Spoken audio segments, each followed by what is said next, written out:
Welcome to 95 news ప్రతిక్షణం ప్రజాక్షేమం కోసం bulletin ముందుగా హెడ్లైన్స్ చూద్దాం. తెలంగాణ కొత్త సచివాలయాన్ని ఏప్రిల్ 30న ప్రారంభించాలని నిర్ణయం. జూన్ 2న అమరవీరుల స్తూపాన్ని ప్రారంభించాలని ముఖ్యమంత్రి కేసీఆర్ నిర్ణయం.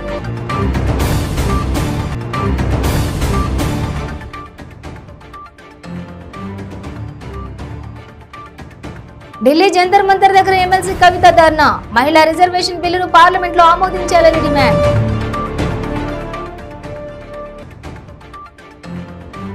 ఎమ్మెల్సీ కల్వకుంట్ల కవిత ధర్నాపై బండి సంజయ్ ఘాటు విమర్శలు. బీఆర్ఎస్ పార్టీలో ఎంతమంది మహిళలు ఉన్నారో చెప్పాలని డిమాండ్. మరోసారి వివాదాల్లో చిక్కుకున్న స్టేషన్ కన్పూర్ ఎమ్మెల్యే రాజయ్య. లైంగిక మానసిక వేధింపులపై ఘాటు ఆరోపణలు చేసిన జానకీపురం సర్పంచ్ నవ్య. ఇక డీటెయిల్స్ చూస్తే తెలంగాణ కొత్త సచివాలయాన్ని ఏప్రిల్ 30న ప్రారంభించాలని తెలంగాణ బీఆర్ఎస్ ప్రభుత్వం నిర్ణయించింది.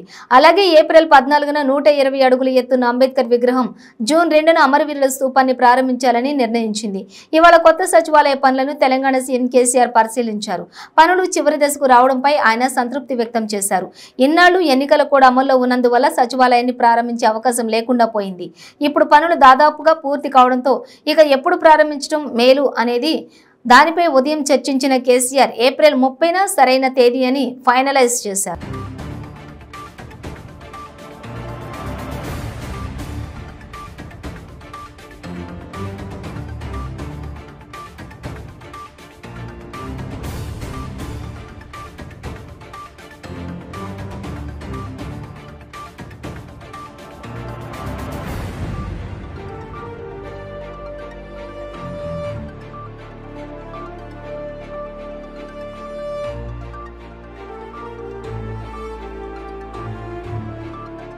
మహిళా రిజర్వేషన్ బిల్లును పార్లమెంట్లో ఆమోదించాల్సిందే అని డిమాండ్ చేశారు బీఆర్ఎస్ నేత ఎమ్మెల్సీ కవిత. మహిళా రిజర్వేషన్ బిల్లును పార్లమెంట్లో ప్రవేశపెట్టి ఆమోదింపజేయాలని డిమాండ్ చేస్తూ బీఆర్ఎస్ పార్టీ తరఫున ఆమె ఢిల్లీ జంతర్ మంతర్ దగ్గర ధర్నా ప్రారంభించారు. ఉదయం 10 గంటలకు నిరసన దీక్షలో పాల్గొన్నారు. ఈ దీక్షను సిపిఎం ప్రధాన కార్యదర్శి సీతారాం యేచూరి ప్రారంభించారు. ఆయన కూడా దీక్షలో పాల్గొన్నారు. భారత్లో కూడా మహిళా సంస్కృతి ఉందన్న కవిత, పురాణాల్లోనూ మహిళలకు ప్రాధాన్యం ఉందన్నారు. మహిళల ద్వారానే ప్రపంచం అభివృద్ధి చెందుతోందని, భారత్ కూడా మహిళల వల్ల అభివృద్ధి చెందుతోందని తెలిపారు. రాజకీయాల్లో కూడా మహిళలకు ప్రాధాన్యం ఉండాలన్న కవిత, అందుకోసం మహిళలకు చట్టసభలో 33% రిజర్వేషన్ కల్పించే బిల్లుకు ఆమోదం తెలపాలని కోరారు. దీనిపై దేశమంతా చర్చ జరిపేందుకు ప్రయత్నిస్తున్నామన్న కవిత, ఏళ్లుగా ఈ బిల్లుకు ఆమోదం లభించట్లేదని తెలిపారు.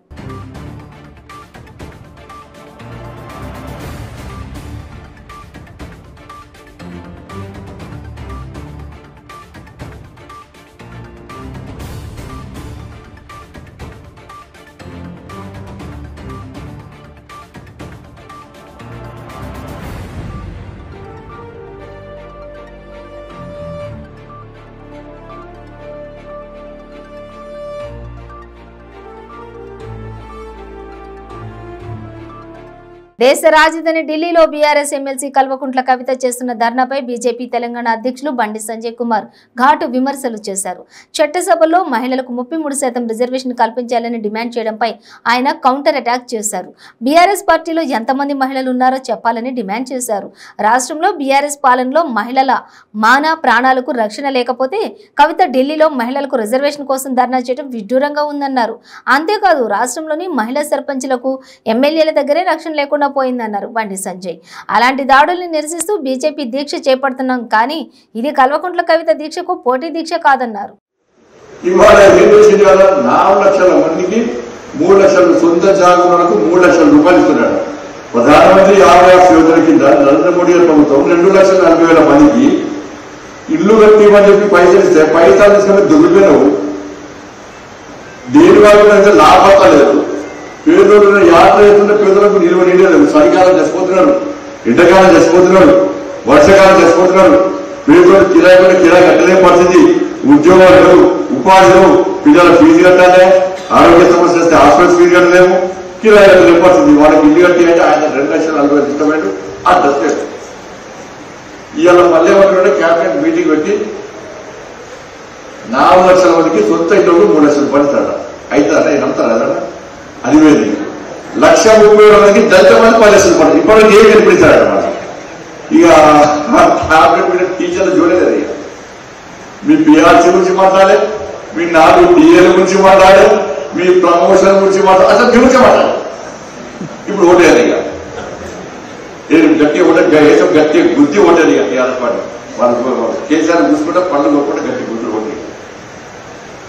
వాస్తవాలు ఆలోచన ఈ ఎన్నికల్లో భారతీయ జనతా పార్టీ గెలుపుకుంటే ఏబీ రెడ్డి గారు గెలుపుకుంటే నిజంగా వాస్తవం చెప్తాను, నేను రెచ్చగొట్టనే కాదు. ఈ ఎన్నికల్లో ఏబీ రెడ్డి గారు గెలవకుండా భారతీయ జనతా పార్టీ బలపరుస్తున్న అభ్యర్థి ఏబీ రెడ్డి గారు గెలవకుంటే రిజల్ట్స్ తారుమారు అయితే కానీ అయితే కనుక 317 జీవోను అరే 317 జీవో తీసినప్పుడు టీచర్ నాకు ఓటేసారు, నాకు మద్దతు ఇస్తాను 317 జీవో మంచిదే అంటారు. నేను ఫస్ట్ నాడు జీతాలు ఇవ్వకుండా కూడా టీచర్స్ అందరూ ఒప్పుకున్నారు. ఇక నెక్స్ట్ 2 నెలల కోసం ప్రొఫెసర్ జీతాలు ఇస్తా ఆయన ఒప్పుకుంటారు. అరే ఈసారి ఎవరైనా గెలవకుంటే తప్పుపై ఉంటాయితే రిజల్ట్స్ ఉంటాయితే 4 డిఏలు కానీ ఇంకా డిఏ చేయకుండా పట్టుకొనిస్తాను నాకు ఒప్పుకున్నట్టు. ఈసారి కనుక ఏమైనా గెలవకుంటే వేరే వాళ్ళు గెలిస్తే టీఆర్ఎస్ ఇక్కడ ఏ ఆశ ఉండదు, అన్నిటికీ మీరు ఆ పదవులో గెలిచండి. ఒక్కసారి ఓట్ వేసి ఆలోచించండి. 317 జీవో మామూలు జీవో కాదు. అప్పుడు ఎవరైనా 317 జీవో రాగానే కేంద్ర ప్రభుత్వం చేసింది అన్నాడు. నేను అయినా నువ్వు పీ కూడా కేంద్రం అయితే నువ్వే మిగుతున్నావు ఆపుదాన్ని ఏ లేదు ఫస్ట్ అంటే అప్పుడు అసలు మాట్లాడు 317 జీవో నేను రాష్ట్రపతి దగ్గర పోయినా ఢిల్లీలో 3 రోజుల ఉండి స్టాఫ్ ఇచ్చాను, స్టాఫ్ గుద్దుకొని నేనే సక్కలు పెట్టుకుని వచ్చిన ఫైల్ అన్నాడు. ఎవరైనా ముఖ్యమంత్రి అన్నాడు అసెంబ్లీలో. ఎప్పుడైతే లొల్లి స్టార్ట్ చేసాడో నేను పార్టీ లొల్లి స్టార్ట్ చేసిందో ఇది కేంద్ర ప్రభుత్వం సమానం అంటే మంచి చదివితే ఆయనే, మంత్రి చదివితే ఆయనే, చెడు చదివితే కేంద్రం పక్కన ఉంటారు. పెడితే పెళ్లి పోతే ఎవరు సాగు. ఇటువంటి పరిస్థితుల్లో ఈ ఎన్నికలు మనందరి సమస్య ఎన్నికలు. ఒక్కసారి అవకాశం ఏంటి సార్ భారతీయ జనతా పార్టీ. ఇదే తెలంగాణ ప్రజలు మార్పు కోరుకుంటున్నారు. ఆ మార్పు కోరుకునే భారతీయ జనతా పార్టీకి అవకాశం ఇవ్వాలని మీ అందరూ ఆలోచిస్తున్నారు, తెలంగాణ ప్రజలు ఆలోచిస్తున్నారు. ఇటువంటి సందర్భంలో ఈ ఎన్నికలు తెలంగాణ రాష్ట్ర ప్రజల భవిష్యత్తుకు సంబంధించిన ఎన్నికలు. ఈయనకి ఇంకోసారి భారతీయ జనతా పార్టీకి అవకాశం ఏమైనా గెలిపేది. భారతీయ జనతా పార్టీ ప్రభుత్వం వస్తుంది ఇంకా 4 నెలలు 5 నెలలు. ఈ విక్టర్ బిడ్డ దీక్ష చేస్తున్నాడు. పాపం ఇంట్లో ఏం గుర్తున్నాడు. 5 సంవత్సరాలు పార్లమెంట్ సభ్యులు ఇలా పేపర్ తీయించినాడు. పార్లమెంట్ లో ఏం మాట్లాడితే మొత్తం తీయించిన. మొత్తం తీస్తే దాన్ని ఒక్కసారిగా మహిళా బిల్లు లేదు కదా. అప్పుడు మాట్లాడలేదు మహిళా బిల్లు గుర్తురాలేదు, మహిళా బిల్లు గుర్తురాలేదు. ఇవాళ ఎవరిని సంగ్రహించబోతుంది? బహుజన సమాజ్ పార్టీ ఆర్ఎల్ ఈ 2 పార్టీలు కూడా మహిళా బిల్లు పెడితే ఆ బిల్లు పేపర్ చింపేసి చెత్తపక్క పడేసి పార్లమెంట్ లో వాళ్ళు కూడా తీసుకోబోతుంది. వాళ్ళు 6-5 సంవత్సరాలు మహిళా బిల్లు గురించి మాట్లాడలేదు. ఈమె ఇక్కడ తెలంగాణ రాష్ట్రం అమలు చేయరు మహిళా బిల్లు, మహిళా బిల్లు నియోజకవర్గం అమలు చేయరు. 5 సంవత్సరాల మొదటి పీరియడ్లో ఒక్క మహిళా మంత్రి లేరు. రెండోసారి మహిళలు తక్కువ ఉన్నారు. వాళ్ళ పార్టీలో మహిళల కమిటీ ఉందా లేదా ఎవరి తెలియదు.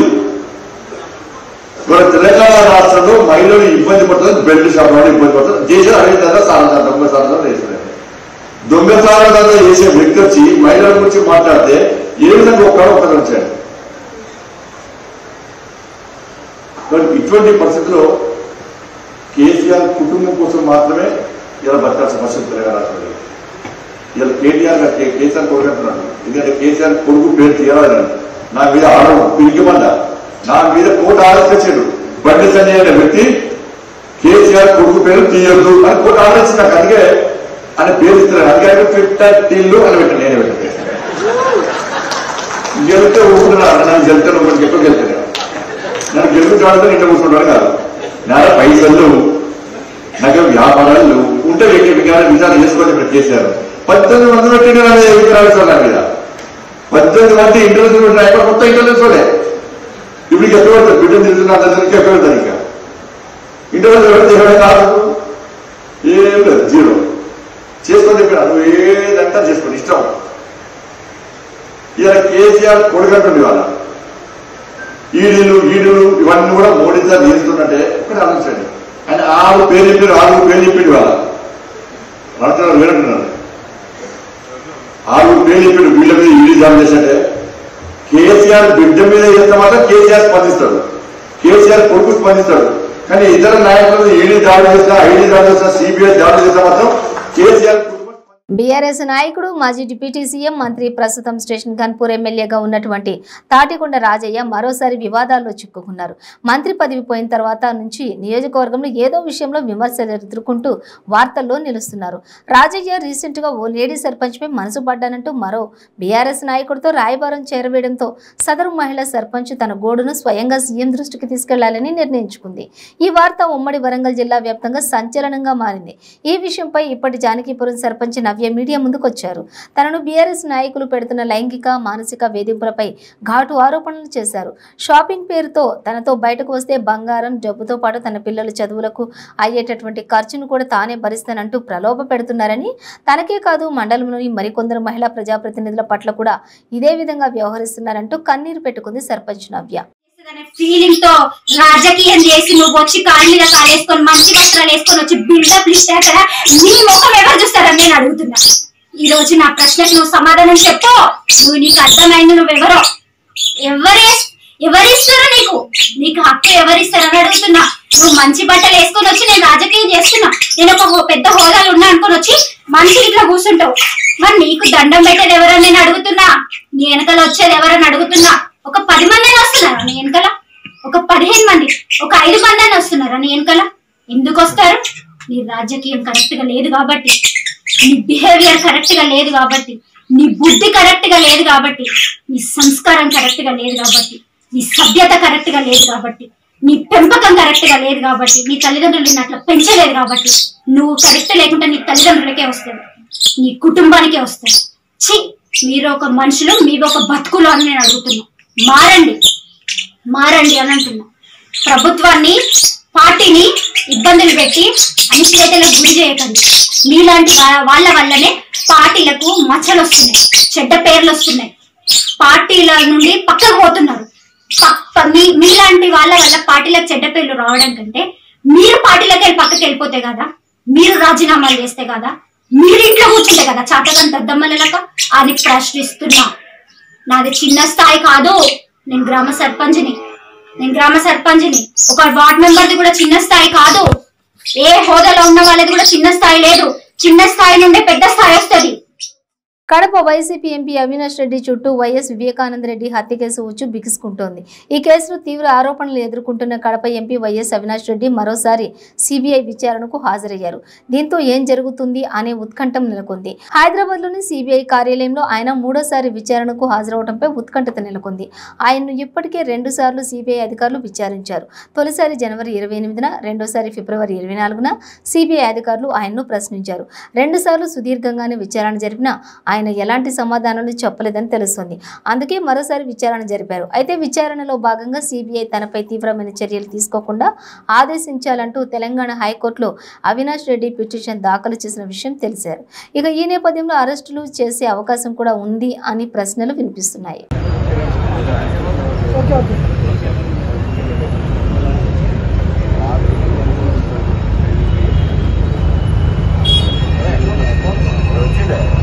లాయర్ వచ్చింది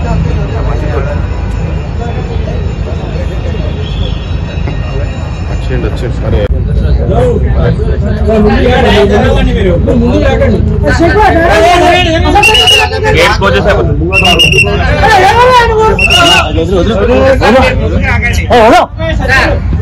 మేము రామ్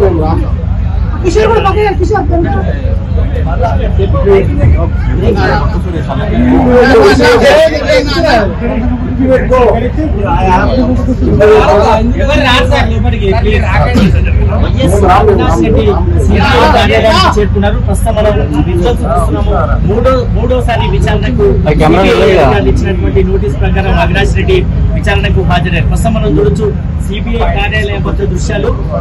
ఈ రోజు ఉదయం 10 గంటలకు విచారణకు రావాలన్నటువంటి సిబిఐ నోటీస్ పై అవినాష్ రెడ్డి సిబిఐ కార్యాలయానికి చేరుకున్నారు. హైకోర్టులో పిటిషన్ ఉన్నప్పటికీ కూడా యథావిధిగా విచారణకు హాజరయ్యారు.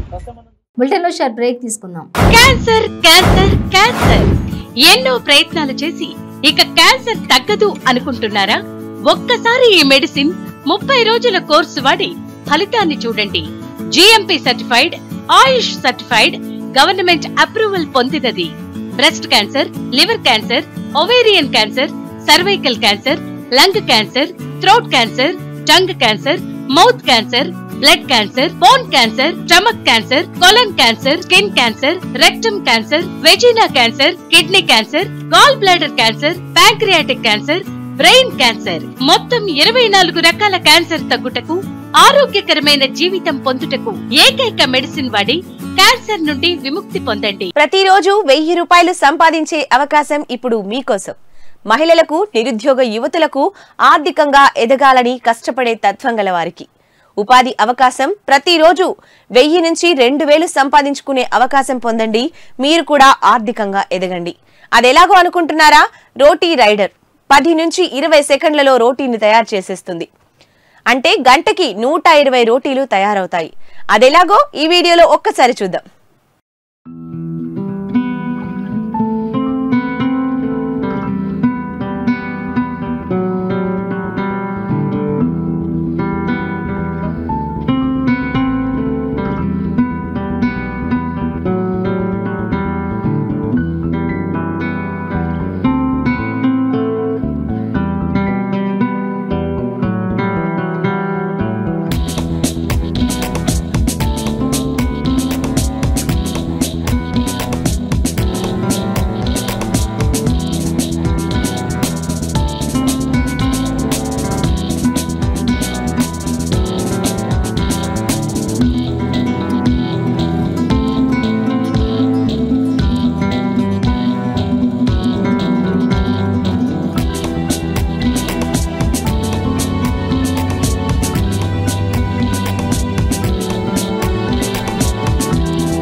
Welcome back to 95 news. భజన్ సామ్రాట్ అనూప్ జలోటా సంగీత కచేరీతో అభిమానులను ఉర్రూతలొగించారు. సంగారెడ్డి జిల్లా జరాసంగం మండలం బర్దీపూర్ దత్తగిరి మహారాజ్ శత జయంతి ఉత్సవం ముగింపు వేడుకల్లో అనూప్ జలోటా బృందం సంగీత కచేరీ నిర్వహించింది.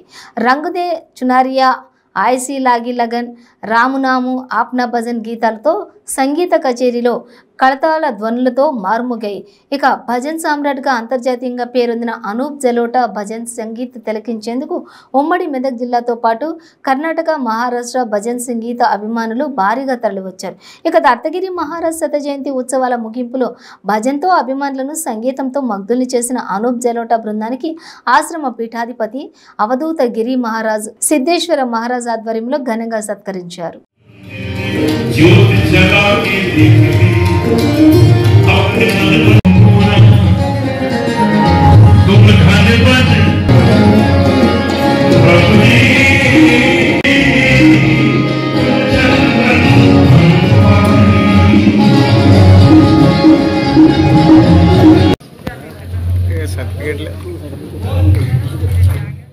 భద్రాద్రి కొత్తగూడెం జిల్లా చెర్ల మండలంలోని బిఎస్ రామయ్య నగరంలో దారుణం జరిగింది. సబ్కా రమేష్ అనే వ్యక్తిని ఆగంతకులు విచక్షణ రహితంగా కత్తులతో పొడిచి హత్య చేశారు. రాత్రి వేళ ఆరుబయట నిద్రిస్తున్న సమయంలో 5 గుర్తు తెలియని వ్యక్తులు నల్లని దుస్తులు, ముసుగులు ధరించి కరెంటు వైర్లు కట్ చేసి చీకటిలో రమేష్ పై దాడి చేసినట్లు కుటుంబ సభ్యులు చెబుతున్నారు. తర్వాత అనంతరం అడవిలోకి పారిపోయినట్లు రమేష్ చిన్న భార్య లక్ష్మి చెబుతోంది. రమేష్ స్వగ్రామం బీజాపూర్ జిల్లా పెదగెల్లేరు. రమేష్కు 2 భార్యలు, పిల్లలు. కుటుంబ కలహాల నేపథ్యంలో హత్య జరుగుతుందా లేక మరేదైనా కారణమా అనే కోణంలో చెర్ల పోలీసులు కేసు నమోదు చేసి దర్యాప్తు చేస్తున్నారు. 5 ఎట్లా చంపారు? కత్తితో పొడి చంపారా? ఎక్కడ పడుకున్నాడు మీ ఆయన? వాళ్ళు ఎవరో గుర్తుపెట్టారా? గుర్తులేదు.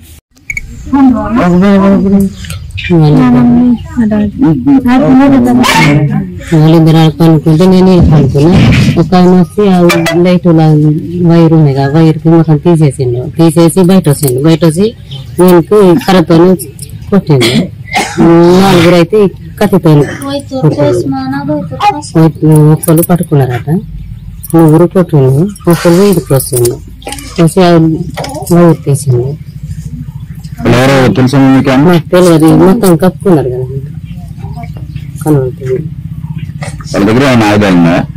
ఆయుధాలకి చిన్న కత్తెలు, మేము ఆయుధాలు లేదు కానీ కత్తెలు కత్తితో కొట్టింది. గత వారం విశాఖపట్నంలో జరిగిన గ్లోబల్ ఇన్వెస్ట్మెంట్ సమ్మిట్ లో గతంలో ఎన్నడూ లేని విధంగా 13,50,000 కోట్ల రూపాయల పెట్టుబడులు మన రాష్ట్రానికి వచ్చాయని ప్రతిపక్ష టీడీపీ పార్టీ రాష్ట్రంలో అభివృద్ధి జరగలేదని అసత్య ప్రచారాలు చేస్తుందని గూడూరు ఎమ్మెల్యే వరప్రసాద్ వెల్లడించారు. గూడూరు పట్టణంలోని సొసైటీలో ఉన్న ఎమ్మెల్యే వరప్రసాద్ నివాసంలో జరిగిన విలేకరుల సమావేశంలో ఎమ్మెల్యే మాట్లాడుతూ వైఎస్ఆర్ ప్రభుత్వం వచ్చిన తర్వాత అభివృద్ధి ఏమీ జరగలేదని ప్రతిపక్ష టీడీపీ పార్టీ అసత్య ప్రచారం చేస్తుందని ప్రజలు ఎవరూ వీరి మాట నమ్మరని అన్నారు. గత వారంలో విశాఖపట్నంలో జరిగిన గ్లోబల్ ఇన్వెస్ట్మెంట్ సమ్మిట్లో 340 ఒప్పందాలు జరిగాయని, రాబోయే రోజుల్లో 6 లక్షల ఉద్యోగాలు వస్తాయని, గత టీడీపీ ప్రభుత్వంలో పలు సమావేశాలు నిర్వహించి పెట్టుబడులు వచ్చాయని ప్రచారంలో చేశారే తప్ప ఎటువంటి ఉద్యోగాలు రాలేదని అన్నారు. చూస్తే అది ఏ విధంగా ఎంత గొప్ప సక్సెస్ అయింది గ్లోబల్ ఇన్వెస్టర్స్ సమ్మిట్ అనేది మనం అందరం కూడా చూసాం. ఇంతవరకు చరిత్రలో, ఆంధ్ర రాష్ట్ర చరిత్రలో ఆ విధంగా అన్ని 340 ఒప్పందాలు కానివ్వండి, లేదా 13,50,000 కోట్లు దానికి ఇన్వెస్ట్ ముందుకు రావడం, దాదాపు ఉద్యోగాలు 60 లక్షలు 6 లక్షల పైగా రావడం అన్నది కూడా ఇదే మొదటిసారి. చాలా పద్ధతిగా జరిగింది.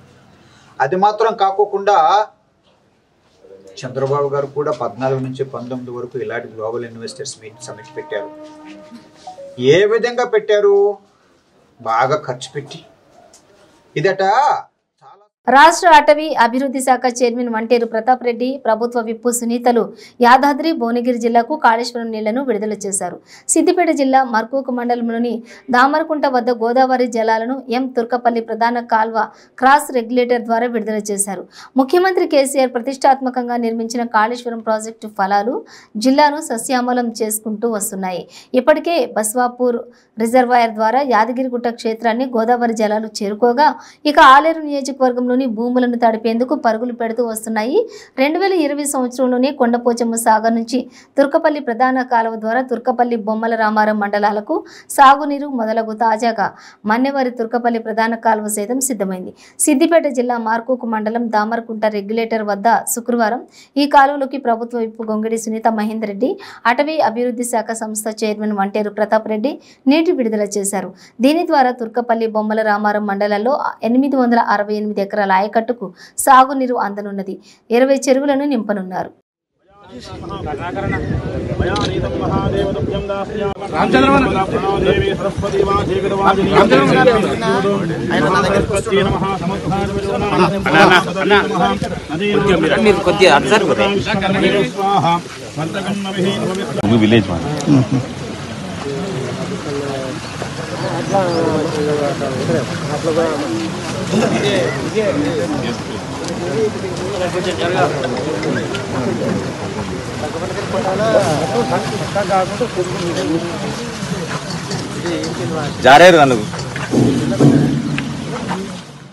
బులెటిన్ ముగించే ముందు హెడ్లైన్స్ మరోసారి.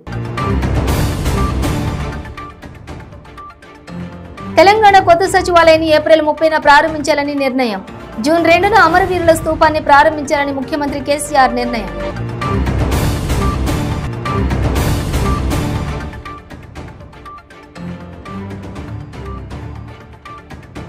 ఢిల్లీ జంతర్ మంతర్ దగ్గర ఎమ్మెల్సీ కవిత ధర్నా. మహిళా రిజర్వేషన్ బిల్లును పార్లమెంట్లో ఆమోదించాలని డిమాండ్.